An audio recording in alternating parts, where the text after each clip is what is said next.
time for Nerdgasm. Hey, what's up, Nerdgasm fans? Jerry here, aka Barnacules, and today we're going to be reviewing a 28-inch LED backlit 4K display from Monoprice. Now, the awesome guys over at Massdrop.com sent me over this display to review, and if you're not familiar with Massdrop.com, it is an awesome community website that brings together a ton of enthusiasts to talk about their favorite products, and then it uses the demand of those products to go to the manufacturer and arrange bulk discount buying that they can then get those items to you for a fraction of the price you'd normally pay. It's actually a fantastic site, and I've actually purchased quite a few items through. Now, Massdrop's also doing a giveaway for the next 10 days starting today on November 24th through December 3rd. If you sign up for Massdrop.com using my link that's in the video description, that will enter you in for a chance to win one of these displays. Now, if you're already signed up for Massdrop because you've watched one of my previous videos and you've seen the service before, then you're not out. Go ahead and leave a comment down below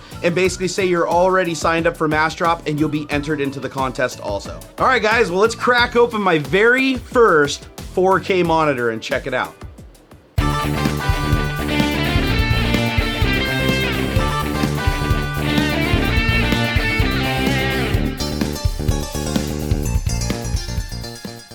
Alright guys, well, I've been super interested in getting a 4K panel for a long time, but as you can see, I have 46-inch 1080p screen, so it's really hard for me to go with a smaller screen, but I do have this auxiliary screen up here, which is also a Monoprice 1440p screen, and it's been awesome. So I expect no less from this, and hopefully we can swap this guy out during the video. Alright, time to open her up. Bad knife! Bad knife. Bad knife. Oh god, this thing's getting duller than a spoon. I need to sharpen it. Hey guys, I apologize about my voice. I wore it out yesterday shooting with a whole video crew. It was pretty crazy. Alright, what do we have in here? Oh, is this gonna be boxception again? I see another box. There's a box in a box. Box poop nap. Ooh, M for Monoprice. Why would you put a box inside of a box? Come on, Monoprice, seriously? Bad knife, take two. Bad knife. Bad knife. Dull bad knife. Oh wow, I was half expecting a third box. All right, so it looks like we have a stand, have a power brick, we have a base. That's kind of weird. Usually the stands and the bases are already assembled, so that's a little different. Cables, more cables, and a screen. Now, surprisingly, this screen is incredibly lightweight. Warning, to avoid suffocation, don't put the bag on your head. Good advice, people. All right, we have screen. Looks like it's got some protective plastic over the front here. Pretty stylish looking screen, just like their 1440p screen. It's completely covered edge to edge in glass, and it's even got a metal bezel at the bottom. Now, looking at the connectors on the screen, it looks like you have two HDMIs, two DisplayPorts, and a DVI connector. That is a hell of a lot of connectors for just one screen. It also has what appears to be some kind of a speaker port, but obviously I don't see any speakers on this thing, so I'm thinking that must be for like remote control or something. We'll check that out in a minute. And it's got a power plug. Also, I should note, most importantly, it is VESA mountable, so you'll have no problem putting this on a standard VESA mount. And that's what this is, so that'll be an easy swap. All right, I'm gonna install the base for testing purposes, but realistically, the base is gonna come off when it gets mounted on my ceiling. Okay guys, we have the monitor all hooked up right now, and I made it just the primary monitor on my system and disabled everything else. Since we're dealing with 4K and I only have two GTX 680s, I obviously don't want to do multiple screen with 4K because this is already using as much bandwidth as all four of my other screens. Now, I already ran into my first snag, and that was when I opened it up and took it out of the box, it came with a DVI cable, but it did not come with a DisplayPort cable. And if you read in the manual, it specifically says, and on the box, that the only way you can get 60 hertz or 60 frames per second at 4K resolution is using DisplayPort. Now, I have to ding them just a little bit there because the whole point of buying a 4K display is to use the 4K functionality of the display. Nobody's going to want to run it at 30 hertz. If that was the case, they'd just get a TV. The other thing that I noticed immediately was the thing is like a mirror. You can clearly see in the video, you can see me, you can see everything in the back of my room. It's very, very, very glossy and mirror-like. And I noticed with my older screen that I have up above from Monoprice is it's a darker glass that they use, and they put some kind of a film on it to where you can still see a reflection in it, but it's a very dark reflection. This one is I mean, it's a mirror. Okay, so let's fire it up. Now to turn it on, you just use the controls under the monitor down here in the corner. There's a menu, a select, an up and down. There's a brightness and contrast adjustment that are separate. So you can go ahead and just push those to adjust your brightness. up and down. I have it at 100% brightness, and I can tell you this monitor is very bright, which is nice. And you can clearly see from the video that once you have a bright scene on there, it becomes less reflective. But still, I can still see my camera in the background of my room and everything, even with this scene. Now you can already see that I have my wallpaper up here, and I mean there's giant black bar at the bottom and top. It's only about filling 50% of the height of the screen. And normally that wallpaper spans my 3 1080p panels. So it kind of gives you an idea of just how crisp that resolution is. Also down here, if you look at the Windows button and you look at all the icons, you can get incredibly close to them and they are razor tack sharp. Unlike with my 1080p panels where you get close, you can definitely see the pixels. That being said, unless you enable a lot of DPI scaling to bring things up, and unless you have like eagle eyes, you're not going to be able to read anything. I have to look at it very squintingly, and I have 2015 vision. You can, however, go into Windows and say you want to increase the DPI scaling, and then I can sign out and sign back in, and everything will be much bigger and much more crisp. That's much better. Now I can read my desktop and my sim and my folder, and all the icons are large again. So I would prefer to have 4K over 1080p with the scaling enabled, because you can definitely tell, especially with the text. I mean, it looks like a drawing. There's no pixels about it. Now, another cool feature of the display is it does have full up and down movement, and you can tilt it, so it's got the tilt and you can even rotate it. But the problem is the monitor doesn't go up high enough for it to rotate smoothly.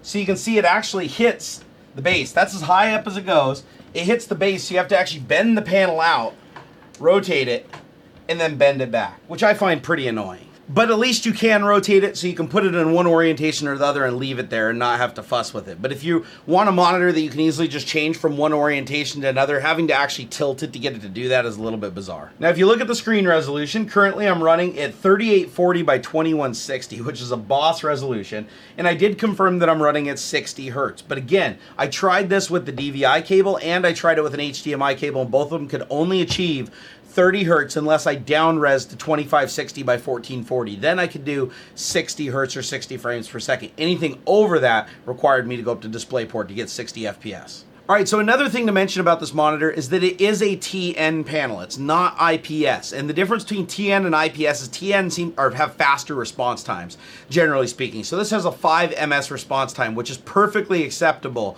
for gaming. But it also means that you have to look at it pretty straight on. If you rotate the monitor at different angles, you can see a little bit of color shifting. It's actually not bad. The viewing angle on this is pretty damn good for a TN display. Now, the menu system on this is actually really good. You push the menu button and you can navigate up and down with little up and down buttons down here. And you can also do picture in picture, which I'll show you in a minute. And it has like audio settings, color settings, language, but the most important settings are under picture. So if you push select, you have a couple of options here. You have your contrast, your brightness, and your sharpness. Now, when I got the monitor, it was at 80% brightness. I cranked it to 100 because I like a really bright display. Now, this monitor also features something called overdrive. And what overdrive does is it changes the way the scaler works when you're using lower resolutions, and it's having to upscale those lower resolutions to higher resolutions like 1080p, and it makes the operation, faster and smoother. Now, since you're dealing with DPI scaling when you're doing that, it's nice to have that feature. It also has a dynamic contrast that you can enable and disable. And dynamic contrast will change the intensity of the backlight when you're playing a game, so the dark scenes are darker and you get more black, versus light scenes being like pop your eyes out bright. I personally am not a fan of dynamic contrast, and I disable it on all my displays because I like to have that consistent color across multiple displays. But if you're only using one display, you probably wouldn't notice it as much. You also can adjust the gamma, which is really cool. And there's a feature called pixel orbiting, which if you're running at a lower resolution than the 4K panel can handle, it'll actually shift which pixels are used for each color when you have a stationary image, and it'll prevent burn-in. Now, one of the coolest features about this monitor that I really, really like is that it actually has picture-in-picture, and you can select the mode. You can either do picture-in-picture, or you can do 2 windows side by side, or 4 windows, and you can have up to 4 inputs going at the same time. Let me show you.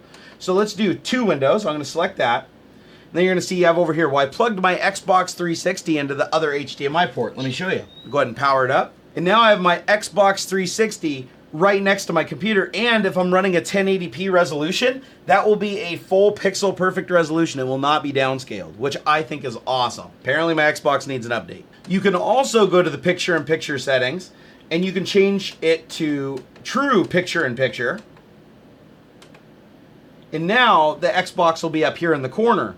well, you can see your whole desktop. Now, if you're in a dorm room or your bedroom and this is your only display source and you want to use it for your television, you want to use it for your Xbox, you want to use it for your computer, and who knows, maybe a security camera or something, you could do that. And because it's a 4K panel, if all those sources are 1080p, they will all be pixel perfect. They will not be down-resed. All right, well, I'm sure you guys are going to want to know about the gaming performance. So let me go ahead and fire up some Call of Duty Advanced Warfare, and let's see how it does at 4K. I've never played a game at 4K before. And some games do have problems with DPI scaling, like Counter-Strike and stuff like that. It depends on your video drivers and a whole bunch of factors. So just keep that in mind. If you're running 4K and you want to use high DPI scaling for your desktop and everything, you may encounter some problems. All right, guys, I have Advanced Warfare open. You can see in the options, I am running at 3840 by 2160.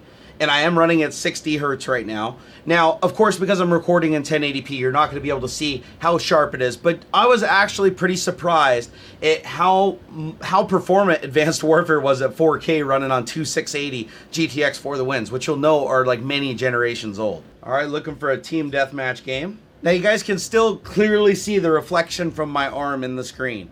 So I'm still a little turned off by that glass plate. I almost want to peel the thing off because it looks like it's just a glass plate that they put over the screen and the LCD's nested back there. I almost want to just take it off, but you know, we'll save that for another video. Here, I'm going to go ahead and turn off the lights because when it's dark, the reflections aren't as nearly as apparent. So if you play in a dark environment and you do most of your video watching in a dark environment, it's probably not going to bug you. All right, time for some of my first 4K gaming. It actually runs really smooth.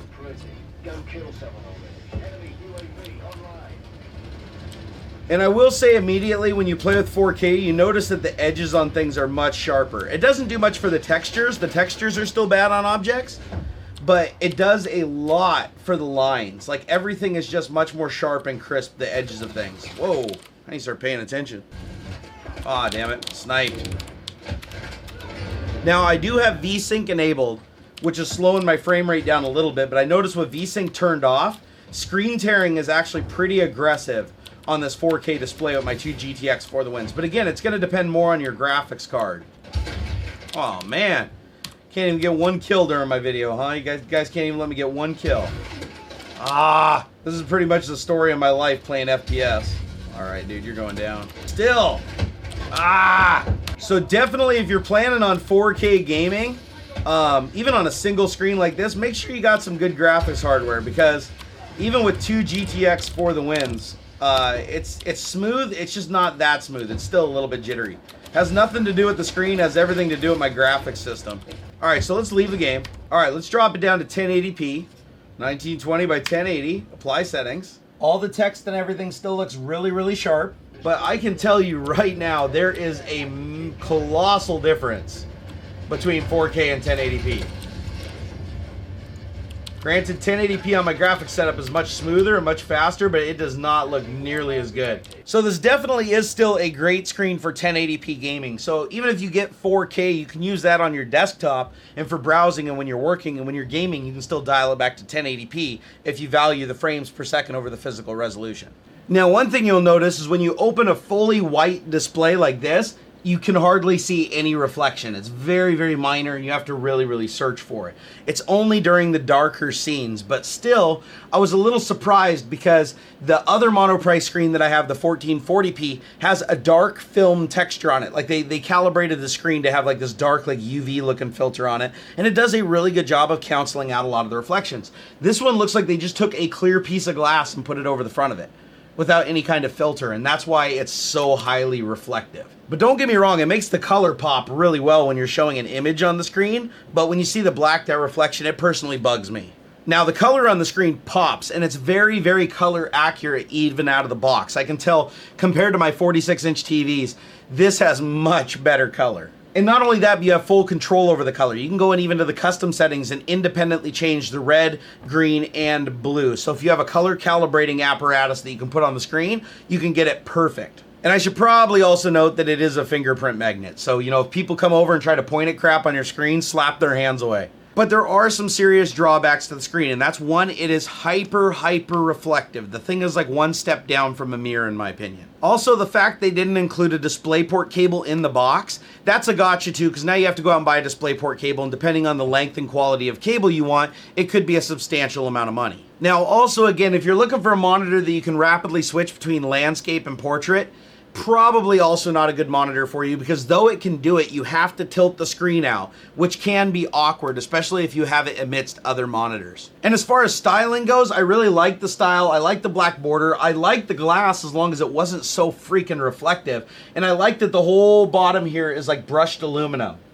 And I love the menu system. I love the buttons on the menu. The menu can be a little bit slow at times, but to be honest, most menus on these TVs and screens are. And who knows, maybe we'll do a jerry-rigged video where we find a way to take this damn glass panel off here and just expose the bare LCD screen. That would be cool. Well, it passed all my tests to replace my old 1440p screen that I have overhead, because I don't really care about the reflection on that screen because it faces down towards the desk and away from the lights. All right, let's get it up there. Well guys, the new monitor is mounted right up here in its rightful place, and it couldn't look better.